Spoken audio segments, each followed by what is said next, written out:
ल्याउन सक्नु भएन र उहाँ आफै कन्टिन्यू हुनको लागि संविधान त व्यवस्था धारा 147 को व्यवस्था गरियो तर त्यो व्यवस्थामा शेरबहादुरजीले गरेको विवर्तनलाई चाहिँ शेरबहादुरले निर्वाचन गर्न सक्नु भएन र राजाले लोकेन्द्रबहादुर चन्द सूर्यबहादुर थापालाई पालैपालो प्रधानमन्त्री बनाउनु भयो।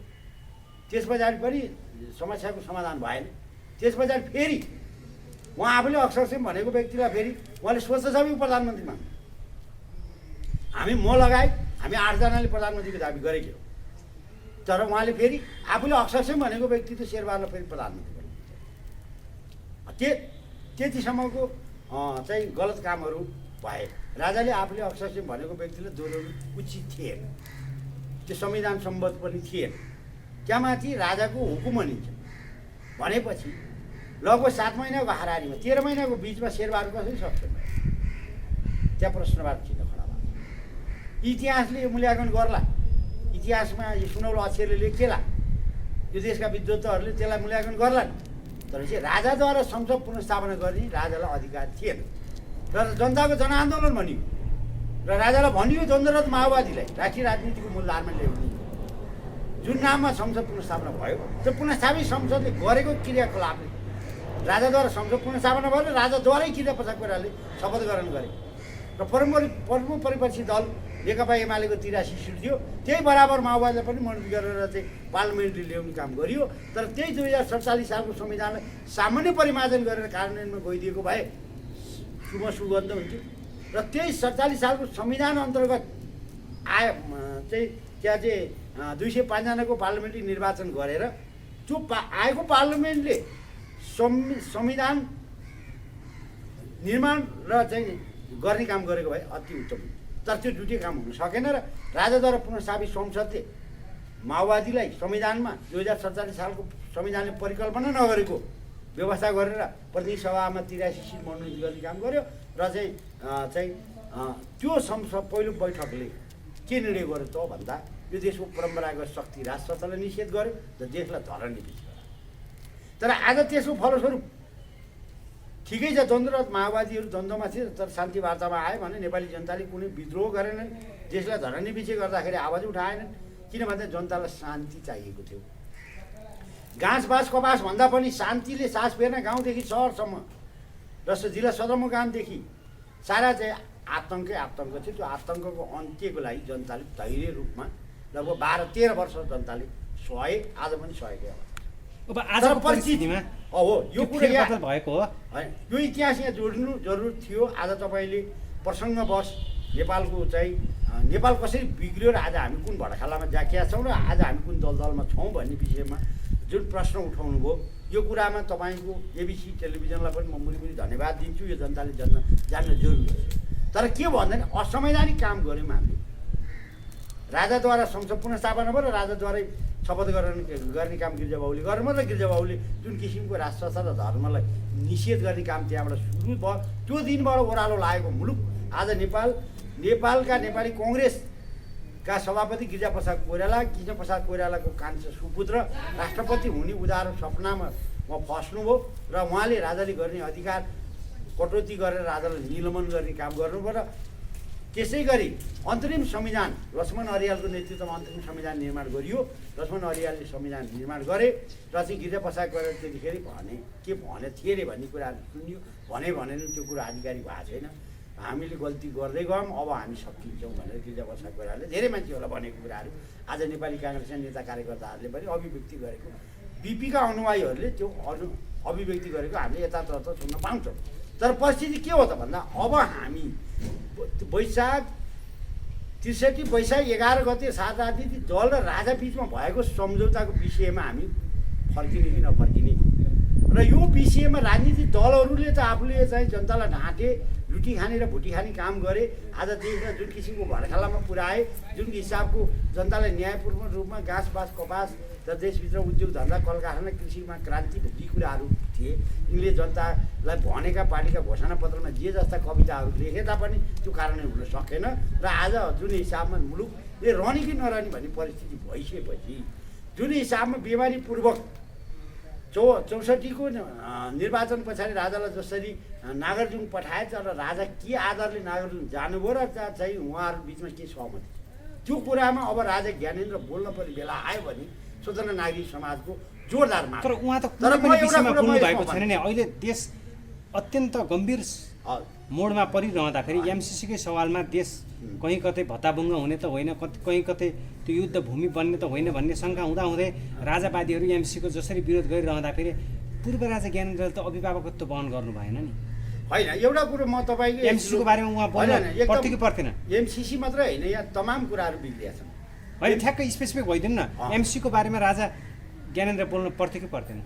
होइन अब त्यही त मैले भनिरहेको छु तपाईँको एउटा कुरो के भने अब राजा ज्ञानेन्द्रलाई म के आग्रह गर्छु भने उहाँ यो देशको अभिभावक हो र चाहिँ कुनै पनि व्यक्तित्व सार्वजनिक पद धारण गरेको व्यक्तित्व ऊ बाल पदमा रहँदाखेरिको अवस्था होस् या नरहँदाको अवस्था होस् ऊ देशप्रति जवाफदेही हुन्छ। त्यही कारणले चाहिँ हामीले पेन्सनको व्यवस्था गरेका छौँ, निजामती कर्मचारी हो चाहे फौजीलाई, किन राज्यले बोलाएको टाइममा म हाजिर हुन्छु र देशलाई परेको बेलामा गर्छु भनेको नाताले उहाँहरूलाई पेन्सन दिएको हो। तर राजा ज्ञानेन्द्रलाई पेन्सनको व्यवस्था त छैन।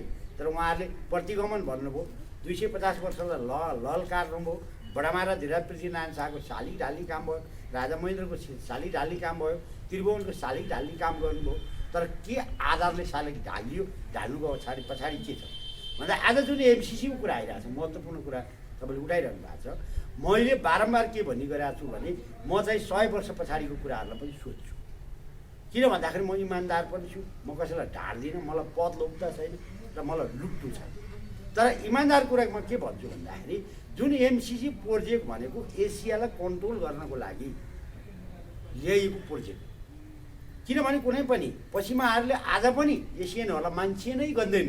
किन उदाहरण हो भने 9 जना मुगल पछाडि 9 जना फिरिङ्गीहरू भारत गए, कलकत्ताबाट छिरे र 332 वर्ष हाम्रो मित्र राष्ट्र भारतलाई अकुपाई गरे र आज भारत स्वतन्त्र भएको 70 वर्ष मात्र भनेपछि पश्चिमाहरूले एसियालाई मान्छे गर्दैन, उनीहरू एसियामा कन्ट्रोल गर्न चाहन्छन्। त्यही हो तपाईँ एसियाको अहिलेको युग फेरि एसियन युग हो यो दावाको साथ भन्न सकिन्छ। किनभने अबको उद्योग धन्दा कल कारखाना खनिज सारा कुराहरू एसियामा प्रशस्त छ र पश्चिमाहरूले जति विकास गरे तर उहाँहरू के चाहनुहुन्छ, पश्चिमाहरू के चाहन्छ, अमेरिका के चाहन्छ भने आफ्नो जुन संसारमा जुन दबदबा छ अमेरिका फर्स्ट भने जुन ट्रम्पले पनि त्यही भने होइन फर्स्ट भनेपछि अमेरिका संसारलाई चाहिँ आफ्नो नजरबाट हेर्न चाहन्छ। अब साउथ एसियामा चिनको प्रगति त्यस्तै छ। ब्रिटिसले छोडेर गइसकेपछि इन्डिया पनि त्यही मित्र राष्ट्र भारत म त इन्डिया भन्न चाहन्न।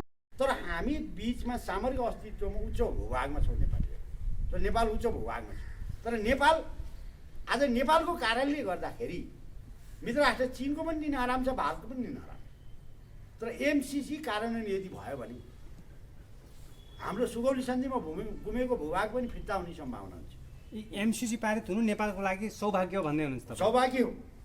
एमसिसी पास भयो भने नेपाल ग्रेटर नेपाल हुन्छ। सबभन्दा पहिला भारत टुक्रिन्छ, त्यसपछि चिन टुक्रिन्छ। यो कुरा ढुकाउनुहोस् भन्थ्यो भने अब भन्नु होला र नेपाली जनताले यो कुरा के थाहा पाओ। त्यसो भए एमसिसी मार्फत अमेरिकाले चिन र भारतमा अस्थिरता ल्याउन चाहन्छ, त्यही हो तपाईँको तर्क? किन भन्दाखेरि पश्चिमाहरू एसियनले किन भन्दाखेरि एउटा कुरो साधारण एउटा गाउँका महाजनले कसैलाई हलिराखेको हुन्छ। त्यो हलीले त्यो घरको हलो जोत्न छोडेर कुनै ठाउँमा गएर प्रगति गर्यो भने राम्रो देख्न चाहन्न। नोकरले प्रगति गरेको देख्न चाहन्न। त्यो भएकाले हामीले प्रजातन्त्र ल्याएको। कोही नोकर होइन, कोही मालिक होइन भने। तर हामीले के भन्यो भने नेपालको राज संस्था भनेको के हो त? त्याग नेपालको राज संस्था जहिले पनि लोक सम्मतिको आधारमा चल्यो, जनआदेशमा चल्यो। जनताले मागे, राजा वीरेन्द्र सरकारबाट बौद्ध जन्म सङ्ग्रह घोषणा गरेको थियो। 46 सालमा प्रजातन्त्र मागे, फेरि प्रजातन्त्र फिर्ता गरेको। राजा त्रिभुवनले जहाँ नै राणा शासन, जनताको राणाको छोरो जन्मिँदै नाति जर्ने, जन्मिँदै लकडाउन र अफसर लेभल हुने र जनताको छोरोले चान्स पाएन। नपाइसके पछाडि राजा त्रिभुवन आफै स्वयं जनताको पक्षमा आन्दोलन भयो। दुनियाँमा यस्ता तानाशाह कहीँ छैन होला, तर नेपालको तानाशाह उहाँहरूको भाषामा अहिले जसले प्रजातन्त्र ल्याए, लोकतन्त्र ल्याए, सङ्घीय लोकतान्त्रिक गणतन्त्र भन्ने भाषामा भनिए तानाशाह राजा त्रिभुवन जनताको पक्षमा जनभावना बुझेर जनआन्दोलनमा भाग लिए र प्रजा परिषदको 54 सदस्य राजा त्रिभुवनले काटे र टङ्कप्रसाद आचार्य यो देशमा प्रजातन्त्र कसले ल्यायो? काङ्ग्रेसले ल्याएको म भन्दिनँ। यो देशको प्रजातन्त्र राजा त्रिभुवन र प्रजा परिषदले ल्यायो। आज प्रजा परिषद कहाँ छ? आज विनोद आचार्य भन्ने एकजना मेरो मित्र हुनुहुन्छ, पार्टीको अध्यक्ष नि उहाँ, सदस्य पनि उहाँ, कार्य समिति पनि उहाँ एक्लै हुनुहुन्छ। यो देशको प्रजातन्त्र ल्यायो, टङ्कप्रसाद आचार्य जस्तो प्रधानमन्त्री बनायो, गणेशमान जस्तो जन्मायो, राजा त्रिभुवनलाई जनताको पक्षमा जनविद्रोह गर्नलाई सहयोग गर्यो। त्यो पार्टी आज अस्तित्वविहीन छ। अस्तित्वविहीन छ। नेपाली कङ्ग्रेसको कुरा गर्छौँ हामी।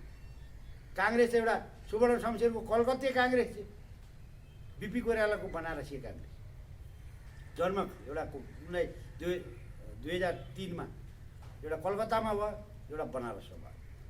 नेपाली कङ्ग्रेस त पछि राजा त्रिभुवनको बल कदमीमा पहिलो अध्यक्ष को भयो? नेपाली कङ्ग्रेसको पहिलो अध्यक्ष को हो? मातृका प्रसाद कोइराला भयो। बिपी त हुन सकेन। भनेपछि मातृका प्रसाद कोइराला भर्सेस बिपी कोइराला बिचको चौतिनी मामलोको लडाइँले आज मातृकाको छोराहरू वामपन्थी छन्। किन भन्दाखेरि त्यही परिवार, त्यही एउटा भान्जा भान्जी मनमोहन अधिकारी वामपन्थी भए, कोही वामपन्थी भए, कोही काङ्ग्रेस भए, तर एउटै परिवार भए। एमाले सत्तामा गए पनि भाइ काङ्ग्रेस, काङ्ग्रेस सत्तामा गए पनि काङ्ग्रेस। यसरी जनतालाई शब्दजालमा, प्रजातान्त्रिक शब्दजालमा फसाएर देशलाई लुट्ने काम भयो। आज 31 वर्ष मुलुक लुटिएको छ। लुटी खाने र भुटी खाने काम मात्रै भयो। प्रजातन्त्र यसलाई भनिन्न। त्यसो भए प्रजातन्त्र पुनर्स्थापना पछिका वर्षहरू हेर्दाखेरि गाली लाग्दो देशमा छ। कुनै विकास भएन। हामीले राजा महेन्द्रलाई गाली गऱ्यौँ। 30-32 वर्षलाई हेर्दाखेरि केही प्रगति भएन। राजा महेन्द्रले कल्पना गरेको निर्दलीय पञ्चायती व्यवस्था र आज हामीले 31 वर्ष सङ्घीय लोकतान्त्रिक गणतन्त्रसम्म आइपुगेको 31 वर्षको व्यवस्थालाई हामीले मूल्याङ्कन आत्मसात गर्ने हो भने पञ्चायतले गरेको प्रगति जति पनि बहुदल आएपछि प्रगति हुन सकेन। यो कुरालाई स्वीकार्नुपर्छ। मैले पनि पञ्चायतको विरुद्ध ढुङ्गा हानेको व्यक्ति हुँ। पञ्चायतका 30 वर्ष र पञ्चायत पछिका 30 वर्षलाई मूल्याङ्कन गर्दा पञ्चायत नै ठिक पञ्चायत भन्ने हुनुहुन्छ। उत्कृष्ट देखियो। 100 गुणा होइन कि 1000 गुणा पञ्चायती व्यवस्था मुलुकको लागि हित गर्दछ भने प्रमाणित भयो। त्यसो भए पञ्चायत फर्किनुपर्छ भन्ने अभियान हो तपाईँको? होइन, अभियान त होइन, मूल्याङ्कनको हिसाबले मैले भने 21औं शताब्दीमा एक्टिभ मोनार्की हुन सक्दैन। हामीले के भन्यो? सक्रिय राजतन्त्र हुन सक्दैन। सक्दैन। जनताको छोरो, तपाईँको छोरो, मेरो छोरो, तपाईँ र मैले परिकल्पना गरौँला एक्टिभ मोनार्की।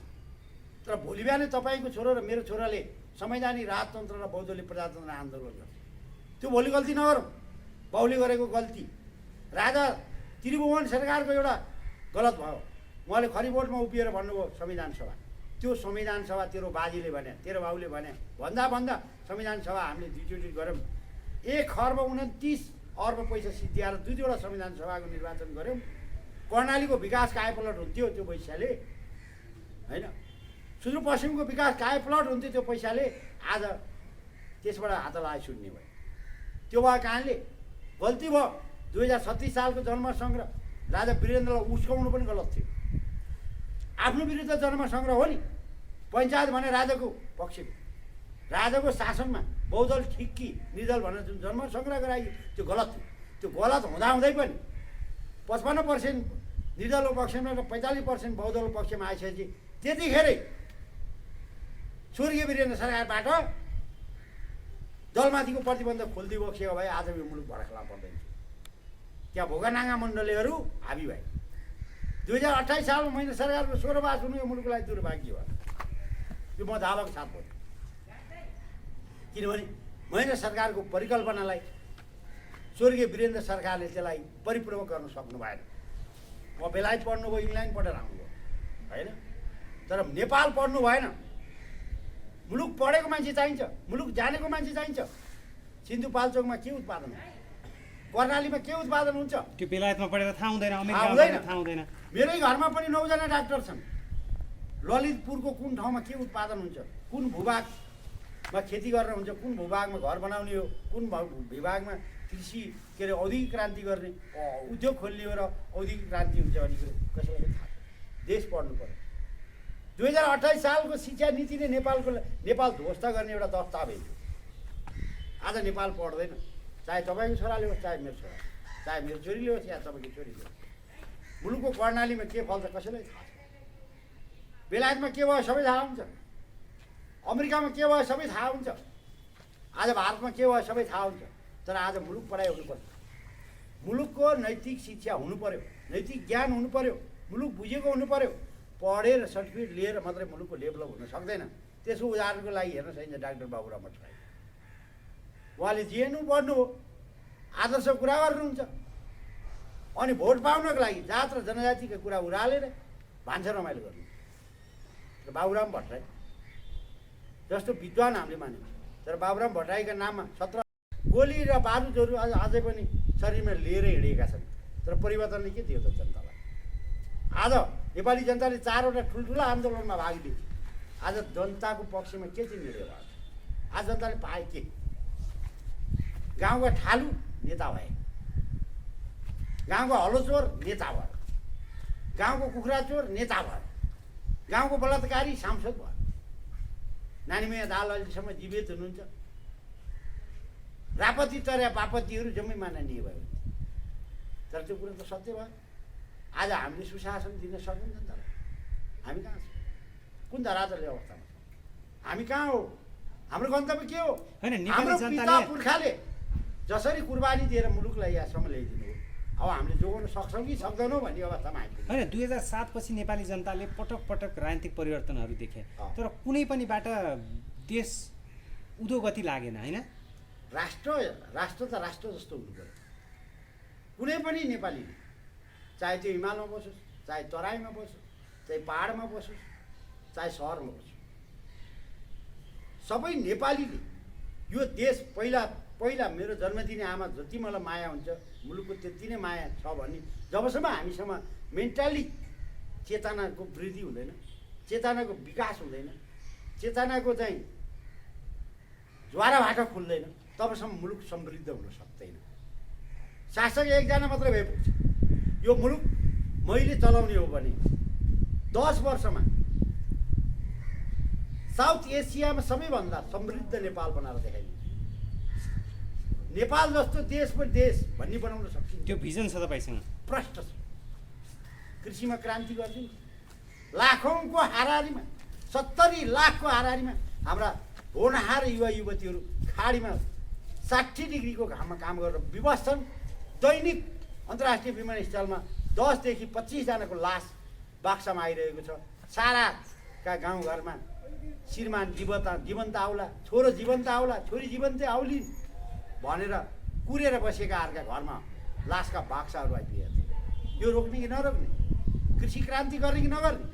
मैले 10 वर्षभित्र नेपालको अर्ग्यानिक तरकारीहरू, साग सब्जी लगायत घेराखुरी, कागती लगायत हरेक कुराहरू यो देशमा उर्वर भूमि हो। त्यो उर्वर भूमिमा उत्पादित सामानहरूलाई मध्यपूर्वमा कार्गो विमान मार्फत हामी बेच्न र निर्यात गर्न सक्छौँ।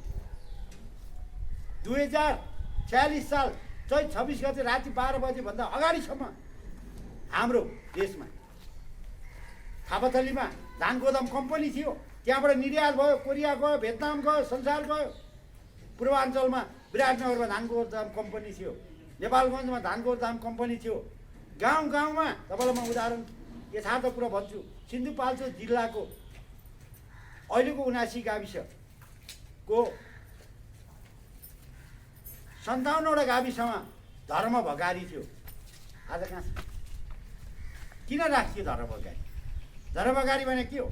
गाउँमा सङ्कट पर्ला, ठुला भुइँचालो आउलान्, अनिकाल लाग्ला, जनताले खान नपाउलान्।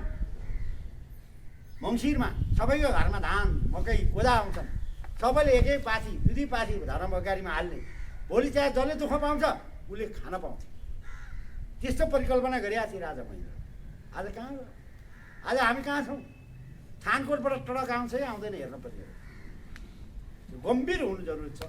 तर काठमाडौँको व्यवस्था। जग्गा जमिन सबै मासियो। मासिए आज उर्वर भूमि हेर्नुहोस्, कलबटले भरि मरुभूमि भयो उपत्यका। तर विकल्प के छ? अस्तित्व नै जोखिममा छ हो, उपत्यका। अब त रहे बचेको जमिनलाई जोगाउनै नजोगाउनु, रहे बचेको जमिनलाई जोगाएर कृषि क्रान्ति, हरित क्रान्ति गर्ने नगर्नु। प्रश्न यहाँनिर काङ्ग्रेस आयो, कम्युनिस्ट आयो, फोरम आयो, होइन, मुलुक के भयो त्यो होइन। अब गम्भीर रूपमा सोच्नुपर्छ। हामीले के भन्यो भने 63देखि 2007 सालदेखि आजसम्म भएका गतिविधि भनेको निषेधको राजनीति हो। त्यो निषेधको राजनीति अन्त्य हुनुपर्छ। 46 सालमा पनि माधव नेपाल, अहिले आएर माधव नेपाल। 46 सालमा पनि केपी ओली, 46 सालमा पनि शेरबहादुर, अहिले पनि शेरबहादुर। सोच मेन्टालिटी के छ? ठ्याक्क तपाईँले जसरी नेपाल कसरी दुष्चक्रमा, कसरी गरिब भयो, कसरी विकासका गति लिन सकेन भन्ने कुरामा उल्लेख भइदिनु भयो। अब वर्तमानमा केन्द्रित हौँ, यो सबै गतिरोधको अन्त्य कसरी होला? अब अहिले जुन दुष्चक्रबाट देश गुज्रिरहेको छ नि, यसको गतिरोध कसरी अन्त्य होला? अब यसको अन्त्य हुनको लागि तपाईँको जनता जागरुक हुन जरुरी छ। राजनीतिक दलको ब्यानरमा आन्दोलन होइन, नागरिक आन्दोलनको जरुरत छ। तर नागरिक, नेपालको सेना र देशको परम्परागत शक्ति, यो तीनटा शक्ति मिलेर अब मुलुक बचाउनु पर्छ। मैले त बारम्बार पनि आग्रह के गरेको छु भने अब राजनीतिक दलबाट मुलुकलाई मुक्त गर्ने र सैनिक टेक ओभर 24 घण्टाको लागि गर्ने र नागरिक सरकार गठन गर्ने, नागरिक सरकार मार्फत यो मुलुकलाई 15 वर्ष औद्योगिक क्रान्ति गर्ने, कृषि क्रान्ति गर्ने। सैनिक टेक ओभर भने कस्तो? सेनाले देशमा कब्जा गर्नु पर्यो नि, उसले कब्जा गर्नु पर्यो 24 घण्टाको लागि। मैले भनेको म्यानमारको जस्तो सैनिक शासन मैले खोजेको छुइनँ। किनभने जनताले कतिचोटि आन्दोलनमा भाग लियो। 46 सालमा आन्दोलनमा भाग लियो, जनताले के पाए? 62-63 आन्दोलनमा भाग लियो, के पाए? तथाकथित 52 सालको सशस्त्र द्वन्द्वमा भाग लियो, के पाए? 36 सालमा जन्म सङ्ग्रह भने भोट हाले, के पाए? जनताले पाए के? त्यो भाग्यले कमसेकम कृषकले कृषि उत्पादन गर्छ, त्यसको बजारीकरण त गरिदिउँ। राज्यले जनताले उत्पादन गरेका सामानहरूको बजारीकरणको वारेन्टी लियो भने जनता आफ्नो जमिन बाँधो राख्न कोही तयार छैन। यसो वारेन्टी खोइ? अस्ति लकडाउन भयो होइन कोभिडको नाममा? इन्डियाको तरकारी कालीमाटी आउन सक्छ, चितवनको तरकारीलाई डोजर लाउनुपर्छ? आफ्नो देशको उत्पादनलाई कतिका कुखुरा फर्ममा कुखुरा त्यसै मरे, त्यसको क्षतिपूर्ति कसले दियो? आज भन्नुहोस् त, आज मुलुक लकडाउन भएको लगभग 2 वर्ष पुग्न आँट्यो। होटल व्यवसायको अवस्था के छ? यातायात व्यवसायको अवस्था के छ? दुनियाँले ब्याङ्कबाट कर्जा लिएर घर बनाएका छन्। कतिपय मान्छेहरू अबको 6-8 महिनाभित्रमा कोभिडको कारणले मृत्युदर बढ्नेवाला होइन, ब्याङ्कको कर्जाको कारणले मृत्युदर बढ्दैछ। कसैले साउको पैसा ल्याएर साउले ल्याङ गर्छ, तिर्नु पऱ्यो, छैन कहाँबाट तिरोस्? त्यो भएपछि कोभिडको बाटा होइन, नेपालमा अब वित्तीय संस्थाका कारण मृत्युदर बढ्दैछ, आत्महत्या बढ्दैछ। यसमा राज्यले ध्यान पुर्याउनै नपर्यो। यहाँबाट हुँदैन, शेरबहादुरजीबाट हुँदैन, पुष्पकमल दाहालजीबाट हुँदैन। अब हामी गर्नुपर्छ। नागरिक जागरुक हुनुपर्छ, नागरिक समाजको नेतृत्वमा नागरिक सरकार बन्नुपर्छ। जबसम्म, म त घोषणा पनि गरेको छु, फेरि पनि म दोहोऱ्याइदिन्छु, जबसम्म यो देशको म प्रधानमन्त्री भएँ भने जबसम्म यो मुलुकको डेभलप हुँदैन, कुनै पनि राज्य सुविधा लिँदैन। म काजीको छोरा हुँ, जे बोल्छु त्यही गर्छु, जे भन्छु त्यही गर्छु। हस्, समय र विचारको लागि धन्यवाद। यहाँसम्म आउनुभयो, 2-4 कुरा राख्ने मौका दिनुभयो। जय गुरुगुरु। अन्तिम